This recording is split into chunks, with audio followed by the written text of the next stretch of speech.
হাসিনার যে অন্যায় আচরণগুলোর প্রতিবাদ করাটা আমাদের প্রথমে এরকম একটা আমাদের ইচ্ছা ছিল, কিন্তু যতই দিন গনিয়ে যাচ্ছে ততই আমাদের একটা আশাবাদী ছিলাম যে হাসিনার পতন হয়ে যাবে। 2রা আগস্ট শুক্রবারের পর থেকে একটা পরিবেশ তৈরি হয়ে গেছে, মনে হয় তারা টিকবে না। এমনকি একটা আওয়াজও উঠে গেছে যে হাসিনা দেশ থেকে পলায় গেছে। হাসিনা টিভির সামনে এসে বলছে যে হাসিনা পলায় না, আওয়ামী লীগ পলানোর দল না। তো এই সময় থেকে একটা জনসাধারণের মধ্যে একটা আশার বাণী শুরু হয়ে গিয়েছিল যে সরকার একটা পতন হবে। ছাত্রলীগেরা 3:30টার দিকে আবার দেশীয় অস্ত্র নিয়ে তারা বাইতুল মোকাররমের মসজিদের ভিতরে ঢুকেছে, রাস্তা দিয়েও তারা মহড়া দিয়েছে। 2 তারিখে জমিয়তের সংহতি সমাবেশে অংশগ্রহণ করেছি, 3 তারিখে আমি শাহবাগে অংশগ্রহণ করেছি, 4 তারিখে এটা তো অনেক কঠিন একটা বিষয় ছিল। 4 তারিখে জমিয়ত উলামা ইসলামের পক্ষ থেকে সকাল 10টার সময় একটি সংহতি সমাবেশ ছিল বাইতুল মোকাররমের সামনে। আসসালামু আলাইকুম রহমতুল্লাহি ওবরাকাতুহু। স্বাগত জানাচ্ছি ইনসাফের নিয়মিত আয়োজন ইনসাফের মুখোমুখিতে। আজকে আমাদের অতিথি জমিয়তে উলামা ইসলাম বাংলাদেশের প্রচার সম্পাদক মুফতি ইমরান মোবারক সিরাজি। আজকে আমরা ওনার সাথে কথা বলবো জুলাই গণ অভ্যুত্থান নিয়ে। মুহতারাম, প্রথমে আপনাকে অনেক অনেক ধন্যবাদ আমাদেরকে সময় দেওয়ার জন্য। প্রথমেই যে বিষয়টা আপনার কাছে জানতে চাচ্ছি, এই যে আন্দোলন হলো 2024-এর জুলাই মাসে, সেই জুলাই মাসে আন্দোলনের সময় অনেকেই যুক্ত ছিল, মাদ্রাসার ছাত্ররা, ওলামায়ে কেরাম, আপনি, আপনার দল। এই জায়গা থেকে প্রথমে আপনার স্মৃতিচারণটা শুনতে চাচ্ছি। নাহমাদুহু ওয়া নুসাল্লি আলা রাসূলিহিল কারীম, আম্মা বাদ। কাছে ও দূরে, দেশে ও বিদেশে, বিশ্বের বিভিন্ন প্রান্ত থেকে যারা আজকে ইনসাফের মুখোমুখি এই অনুষ্ঠানটি দেখছেন, সকলকে প্রীতি ও মোবারকবাদ জানাচ্ছে। আমাদের জুলাই অভ্যুত্থান, জুলাইয়ের আন্দোলন আমাদের নতুন বাংলাদেশ উপহার দিয়েছে, এই বিষয়টি আমরা সবাই জানি। একটা জিনিস আমাদেরকে জানতে হবে, 2008-এর 28শে ডিসেম্বর যে নির্বাচন হয়েছিল, সেই নির্বাচনে আওয়ামী লীগ ক্ষমতায় আসার পরে 2014-তে একটি নির্বাচন দিয়েছে যেখানে কোনো মানুষের অংশগ্রহণ ছিল না। পাশাপাশি 153টি আসন বিনা প্রতিদ্বন্দ্বিতায় সিলেকশনের মাধ্যমে তারা ঘোষণা দিয়েছিল, এবং হাসিনা ওই সময় বলেছিল যে আমরা একটা গতানুগতিক নিয়মতান্ত্রিক একটি নির্বাচন দিচ্ছি, পরবর্তীতে আমরা দেখব, সাংবিধানিক বিষয়টি রক্ষা করার জন্য আমরা এই নির্বাচনে দিচ্ছি। পরবর্তীতে যেভাবে হোক সে তার কথা রাখে নাই। 2018 নির্বাচন হলো, সর্বশেষ 2024-এ একটা বিতর্কিত নির্বাচন হওয়ার পরে এদেশের মানুষের মধ্যে যে আওয়ামী লীগের প্রতি ঘৃণা, এটা সর্বস্তরে মানুষের মধ্যে জিনিসটা ছড়িয়ে পড়ল। দীর্ঘ 16 বছর পর্যন্ত মানুষ আওয়ামী লীগের বিভিন্ন কর্মকাণ্ডে মানুষ বিরক্ত ছিল এবং অন্তর থেকে ঘৃণা করত। 2024-এ ছাত্ররা কোটা বিরোধী আন্দোলনের রাস্তায় নেমে আসে, রাজপথে। তো এই আন্দোলনই সারা বাংলাদেশে ছড়িয়ে পড়ে, আর এই আন্দোলনটা শেষ পর্যন্ত আওয়ামী লীগ এবং আওয়ামী সরকার বিরোধী হয়ে যায়। আমি জমিয়তে উলামা ইসলাম বাংলাদেশের একজন দায়িত্বশীল, আমিও রাজপথে ছিলাম। বিশেষ করে রাজধানীর গুরুত্বপূর্ণ একটি পয়েন্ট গোপীবাগ, মানিকনগর, মুগদা, ওই স্পটের মধ্যে আমরা সরাসরি ছিলাম। শুধু আমি নয়, বিভিন্ন ইসলামিক দলের যারা দায়িত্বশীল ছিল, এইরকম প্রায় আমরা 4-5 জন প্রতিদিন যখনই আন্দোলন শুরু হতো আমরা মানিকনগর বিশ্ব রোডে আমরা আন্দোলন করেছি, এবং যারা সরাসরি সক্রিয়ভাবে যারা জড়িত ছিলেন তাদের সাথে আমরা কাজ করেছি। তো এই ধারাবাহিক অনুযায়ী সারা দেশে আন্দোলন ছড়িয়ে পড়ে, তারপরে তো আলহামদুলিল্লাহ একটা বিজয় চলে আসে, এবং আমাদের দল জমিয়তে উলামা ইসলাম বাংলাদেশ রাজপথে ছিল, এবং আমাদের দলের পক্ষ থেকে নির্দেশনাও ছিল। আমাদের দলের মহাসচিব মাওলানা মঞ্জুরুল ইসলাম আফিন্দির নেতৃত্বে সেই শাহবাগের মধ্যে যে ছাত্রদের জমায়েত হয়েছিল, সেখানে তিনি ছাত্রদের পক্ষে, দেশের পক্ষে, আওয়ামী লীগের বিরুদ্ধে তিনি জোরালো বক্তব্য দিয়েছিলেন, যেটা সোশ্যাল মিডিয়ার মাধ্যমে এটা ব্যাপক প্রচার হয়েছিল। ধন্যবাদ আপনার কাছে। আপনার দলীয় বিষয়টাতে আসবো, তার আগে আপনার ব্যক্তিগত বিষয়, জুলাই আন্দোলনে আপনার অংশগ্রহণ হ্যাঁ। কিভাবে ছিল, কবে থেকে অংশগ্রহণ করে? যেদিন শুরু হয়েছে, মানে বিশেষ করে প্রথমত ছাত্ররা আন্দোলন শুরু হলো, এরপরে আন্দোলনটা ব্যাপক হয়ে যায় যেদিন শেখ হাসিনা বলেছিল রাজাকারের নাতিরা বা রাজাকারের বাচ্চারা কি এগুলোর জন্য উপযুক্ত, এই কথাটা গালি দেওয়ার পরেই তো এটা ছড়িয়ে পড়ে। এই দিন থেকেই সাধারণ মানুষ পর্যন্ত এই আওয়াজটা পৌঁছে যায়। এবং দুইটা দিক ছিল, রাস্তার মধ্যে নারী পুরুষ আবাল বৃদ্ধা এবং ছোট বাচ্চা অনেকেই নেমে এসেছিল। ওই সময় অনেকে বলতো যে অনেকে দেখতে আসে, আসলে দেখার জন্য না, সহানুভূতি প্রকাশ করার জন্য রাস্তায় অনেক মানুষ নেমে এসেছিল সারা বাংলাদেশে। বিশেষ করে ঢাকাতে কয়েকটা পয়েন্ট ছিল, যাত্রাবাড়ি পয়েন্ট ছিল, উত্তরা পয়েন্ট ছিল। কিন্তু আরেকটা সুন্দর দিক কী ছিল, যে আন্দোলনের প্রত্যেক জায়গায় কি সিস্টেমে চলছিল। দেখা গেল যে নরসিংদী জেলখানা হামলা হয়েছে, অমুক জায়গায় থানাতে হামলা হয়েছে, প্রতিরোধ হয়েছে। তো এই যে একটা বিষয় তখন বোঝা গেছে, অনেকে ভাবতো যে বিচ্ছিন্নভাবে যে ছড়িয়ে ছিটিয়ে আন্দোলনগুলো হচ্ছে। পরবর্তীতে যারা বুঝার তারা বুঝতে পেরেছে যে এই আন্দোলনের একটা নিয়ন্ত্রণ হচ্ছে। না, আমি শুনতে চাচ্ছিলাম আপনার অংশগ্রহণটা। ওই সময়টাতে অনেকে যারা মাঠে থাকতে পারতো না, তারা লেখালেখির মাধ্যমে কি বলে আন্দোলনে অংশগ্রহণ করেছিল, বা হেল্পের মাধ্যমে, যেমন যারা আন্দোলন করতেছিল তাদেরকে হেল্প করার মাধ্যমে। আপনার আসলে আপনার জায়গাটা কোথায় ছিল? না, আমাদের জায়গা তো পরিষ্কার ছিল। আমরা তো বললামই মানিকনগর বিশ্ব রোডে আমরা ছিলাম। শুধু আমি না, আমার অন্যান্য ইসলামী দলের যারা ভাইয়েরা ছিলেন তারা তো আমার বক্তব্যগুলো শুনবেন, তারা ছিলেন। বিভিন্ন ইসলামিক দলের কেন্দ্রীয় সভাপতি সহ আমরাও বেশ কয়েকজন ছিলাম। আমরা প্রতিদিন যে যখনই আন্দোলন শুরু হতো জোহরের পরে, তখন থেকে আমরা অবস্থান করেছি।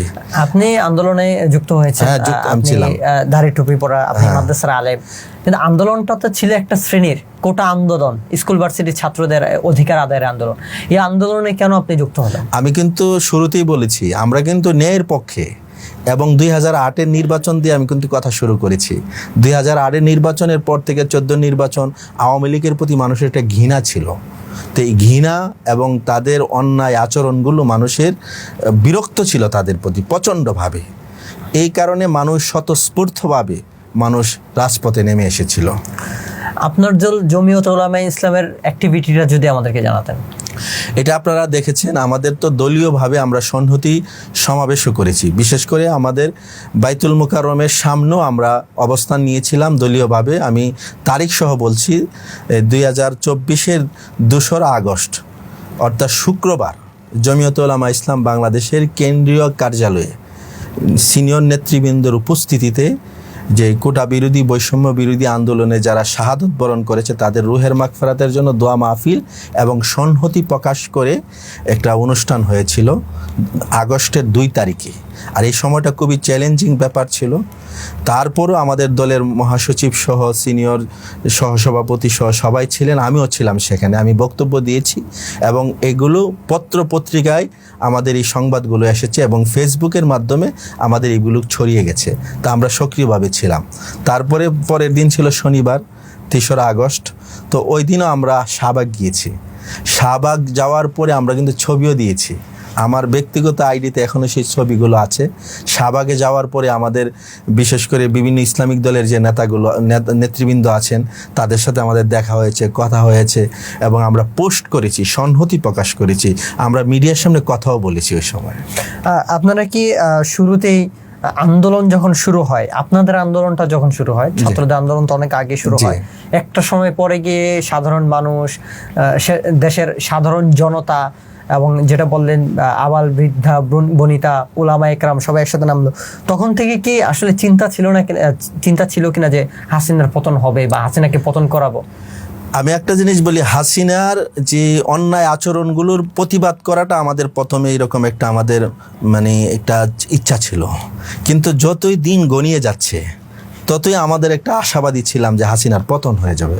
আর বিশেষ করে আমি বলছি 2 আগস্ট শুক্রবারের পর থেকে একটা পরিবেশ তৈরি হয়ে গেছে, মনে হয় তারা টিকবে না। এমনকি একটা আওয়াজও উঠে গেছে যে হাসিনা দেশ থেকে পলায়ে গেছে। তারপরে হাসিনা এই টিভির সামনে এসে বলছে যে হাসিনা পলায় না, আওয়ামী লীগ পলানোর দল না। তো এই সময় থেকে একটা জনসাধারণের মধ্যে একটা আশার বাণী শুরু হয়ে গিয়েছিল যে সরকার একটা পতন হবে। আমিও একটা বিশ্বাস করেছিলাম যে ইনশাল্লাহ পতন হবে ইনশাল্লাহ। এই জন্য আমি 2 তারিখে জমিয়তের সংহতি সমাবেশে অংশগ্রহণ করেছি, 3 তারিখে আমি শাহবাগে অংশগ্রহণ করেছি, এবং 4 তারিখে, এটা তো অনেক কঠিন একটা বিষয় ছিল, 4 তারিখে জমিয়ত উলামা ইসলামের পক্ষ থেকে বাইতুল মুকাররমের সামনে সকাল 10টার সময় একটি সংহতি সমাবেশ ছিল বাইতুল মুকাররমের সামনে। এটা হয়েছে। এরপরে আমাদের বিভিন্ন দলের নেতৃবৃন্দের সর্বদলীয়ভাবে একটা অবস্থান নেওয়ার কথা বলা হয়েছিল। তো আমি এসেছিলাম জোহরের সময়। এদিনের খুব করুণ একটি অবস্থা, রাস্তায় কোনো মানুষ নেই। পল্টন মোড়ে হাজার হাজার ছাত্রলীগ এই অবস্থান করেছে, আবার হাজার হাজার পুলিশ ছিল। কিন্তু পরিস্থিতিতে এত ঘোলাটে আমার জানা ছিল না। তো আমি এবং আমার সাথে আরেকজন ছিল, আমরা রিক্সা দিয়ে মানিকনগর থেকে বাইতুল মুকাররম আসলাম, উত্তর গেটে এসে নামলাম। কোনো লোক নাই, কোনো ধরনের দাড়িওয়ালা টুপিওয়ালা না, কোনো মানুষ নেই। কিন্তু আমার ওই সময় বুঝে আসে না, আমি যখন দৈনিক বাংলার মধ্যে আমাদের রিক্সাগুলো ঢুকছে, এই সময় রাস্তায় কোনো মানুষ নেই, কিন্তু দোকানপাট থেকে এমনভাবে তাকিয়ে আছে মানুষ, আশ্চর্য হয়ে আর কি। আমরাও বুঝতে পারি না ঘটনাটা কি। এটা ঘটনা হচ্ছে, এর আধা ঘন্টা আগে ছাত্রলীগ রাস্তায় যাকেই পেয়েছে তার উপরে হামলা করেছে, অনেককে আহত করেছে। আমাদের এটা জানা ছিল না। তখন আমি বাইতুল মুকাররমের উত্তর গেটে এসে যখন দাঁড়ালাম, আমার 2 জন ভাই আসছে নেজাম ইসলাম পার্টির, মাওলানা এহতেশামুল হক সাখী এবং মাওলানা আব্দুল্লাহ মাসুদ খান। তো ওনারা আমার দেখা দৌড়ে আসছে। আয়শাকে কোত্থেকে আসলেন? আমি কই আসলাম তো এই যে উলামায়ে কেরাম অবস্থান করবে জোহরের পরে, আমি এখানে অংশগ্রহণ করার জন্য। অবস্থা তো খুবই খারাপ। তখন কয়েকজনের থেকে শুনলাম যে বাইতুল মুকাররম দক্ষিণ গেটে ছাত্রলীগ হামলা করে দাড়িওয়ালা টুপিওয়ালা কয়েকজনকে আহত করে ফেলেছে। তো আমরা বাইতুল মুকাররম মসজিদে জোহরের নামাজ পড়লাম। তো মাত্র বাইতুল মুকাররম মসজিদে 1 কাতার থেকে 1.5 কাতার মুসল্লি ছিলেন। ওই সময় বাইতুল মুকাররম ইমাম সাহেব ছিলেন মাওলানা মুফতি আহসানুল হক জিলানী সাহেব। উনি আমাদের খুব ঘনিষ্ঠ লোক। তখন উনি বললে, আপনি কোথায় আসছেন? আমি কই যে আন্দোলন। অবস্থা তো খুবই খারাপ, তো এই জন্য এক কাজ করেন, এখন বাহিরে যাওয়াটা নিরাপদ না। তো উনি ওনার রুমে নিয়ে গেছে আমাকে। তো আমি ওনার রুমে অবস্থান করছি। 3টা সাড়ে 3টা পর্যন্ত রাস্তায় কোনো মানুষ ছিল না। এরই মধ্যে ছাত্রলীগেরা 3:30টার দিকে আবার দা এবং দেশীয় অস্ত্র নিয়ে তারা বাইতুল মুকাররমের মসজিদের ভিতরে ঢুকেছে, রাস্তা দিয়েও তারা মহড়া দিয়েছে।